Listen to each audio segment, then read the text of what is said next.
My guest today is not only an incredible chef and charcuterie expert and an advocate and activist for sustainable agriculture and animal welfare, but he's also a big part of the origin story of meez. Dan Latham is the founder of Culinary Guide Shop. It's a consulting firm that helps restaurants around the South, and the name was inspired by his two passions, cooking and fly fishing.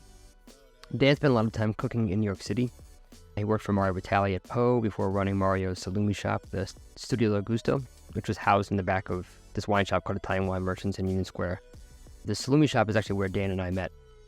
I would come to work there in the mornings for free before my day job at Tabla, and I would learn to make all types of salumi and charcuterie. And, I had this little notebook where I would write the time that it took and the temperature and humidity and, of course, the recipes and ingredients and every little detail about that type of casing that we used. And all of that was written down in this little notebook that I friggin' lost. And that notebook that I lost is the catalyst that really created the idea for what meez later became. So I thank Dan, not only for teaching me so much about salumi and letting me make mistakes and learn with him at the studio, but of course for being the impetus for what I have today with meez.